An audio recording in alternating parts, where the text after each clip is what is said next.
موجودہ علاقائی صورتحال پر ترک صدر رجب طیب اردوان اور سعودی ولی عہد محمد بن سلمان کا ٹیلیفونک رابطہ ہوا۔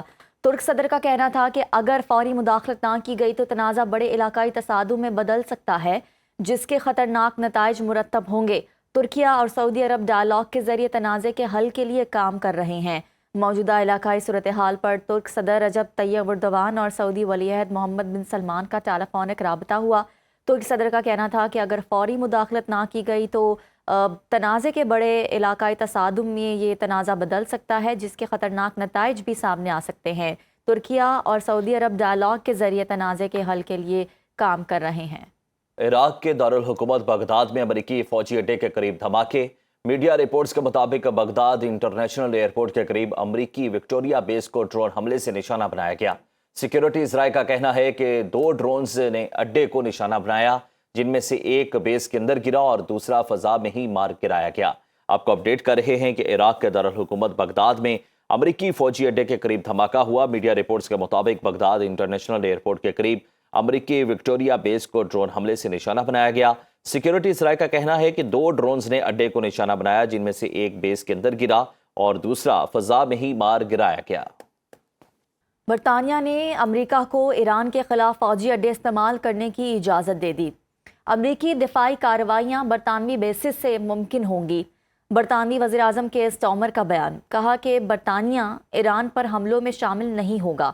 عراق جنگ کی غلطیوں سے سیکھ لیا ہے، برطانیہ صرف دفاعی کردار ادا کرے گا۔ کیئر سٹارمر نے خطے میں اتحادی ممالک کے دفاع کی حمایت کا اعلان کرتے ہوئے ایران کو بڑا خطرہ قرار دے دیا۔ فرانس، جرمنی اور برطانیہ کا ایران کے خلاف دفاعی کارروائی کے لیے تیار رہنے کا اعلان۔ خلیج فارس میں اپنے اور اپنے اتحادیوں کے مفادات کا دفاع کرنے کے لیے تیار ہیں۔ اگر ضرورت پڑی تو ایران کے خلاف دفاعی کارروائی بھی کرنے کا پورا حق رکھتے ہیں۔ اپنے مشترکہ بیان میں تینوں ممالک نے کہا کہ خطے کے ممالک کے خلاف ایران کے اندھا دھند اور غیر متناسب میزائل حملوں سے انہیں دھچکا لگا۔ ایران کے میزائل حملوں سے وہ ممالک بھی متاثر ہوئے جو ابتدائی امریکی اور اسرائیلی فوجی کارروائیوں میں شامل نہیں تھے۔ بیان میں مزید کہا گیا کہ ہم اپنے اور خطے میں اپنے اتحادیوں کے مفادات کے دفاع کے لیے کام کریں گے اور ایران کی میزائل اور ڈرون لانچنگ کی صلاحیتوں کو ختم کرنے کے لیے ضروری اور متناسب دفاعی اقدامات کیے جائیں گے۔ ایران کے میزائل حملوں کے بعد یو اے ای کا بڑا فیصلہ۔ عرب میڈیا کے مطابق متحدہ عرب امارات کی اسٹاک مارکیٹس 2 روز کے لیے بند کر دی گئیں۔ ابوظہبی سیکیورٹی ایکسچینج اور دبئی فائنینشیل مارکیٹس بند رہیں گی۔ آج اور کل شیئر بازار بھی معطل کر دیے گئے۔ کیپٹل مارکیٹس اتھارٹی صورتحال کا مسلسل جائزہ لے رہی ہے۔ ایران کے میزائل حملوں کے بعد یو اے ای کا بڑا فیصلہ۔ عرب میڈیا کے مطابق متحدہ عرب امارات کی اسٹاک مارکیٹیں 2 روز کے لیے بند کر دی گئیں۔ ابوظہبی سیکیورٹیز ایکسچینج اور دبئی فائنینشیل مارکیٹ بند رہے گی۔ آج اور کل شیئر بازار میں کاروبار معطل رہے گا۔ کیپٹل مارکیٹیں اتھارٹی صورتحال کا مسلسل جائزہ لے رہی ہیں۔ آپ کو اپڈیٹ کر رہے ہیں کہ خلیجی ممالک نے ایران کے خلاف مشترکہ رد عمل دینے کا عندیہ دے دیا ہے۔ خلیج تعاون کونسل کا ہنگامی اجلاس ویڈیو لنک کے ذریعے منعقد ہوا، جس میں 6 خلیجی ممالک کے وزرائے خارجہ نے شرکت کی۔ اجلاس میں متحدہ عرب امارات، بحرین، سعودی عرب، عمان، قطر اور کویت پر ایرانی حملوں سے ہونے والے نقصانات کا جائزہ لیا گیا۔ مشترکہ اعلامیے میں کہا گیا کہ خلیجی ممالک اپنی سلامتی، سرزمین، شہریوں اور مقیم افراد کے تحفظ کے لیے تمام ضروری اقدامات کا حق محفوظ رکھتے ہیں، جس میں جوہریت کا جواب دینا بھی شامل ہے۔ خلیجی قیادت نے ایران سے فوری طور پر حملے روکنے کا مطالبہ کرتے ہوئے کہا کہ خلیج کا استحکام عالمی معیشت کے لیے بنیادی حیثیت رکھتا ہے۔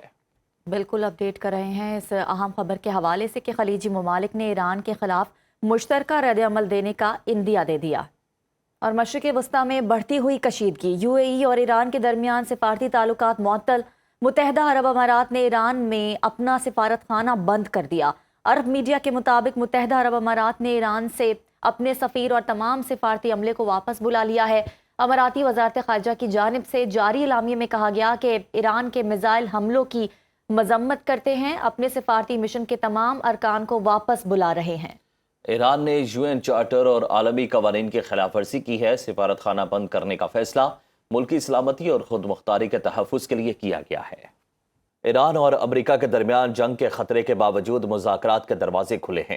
جنگ کا مطلب امن کی امید کا ختم ہونا نہیں۔ عمان کے وزیر خارجہ بدر البسیطی کا ایکس پر بیان، کہا کہ جنگ بندی کے لیے سفارتکاری کا راستہ کھلا ہے۔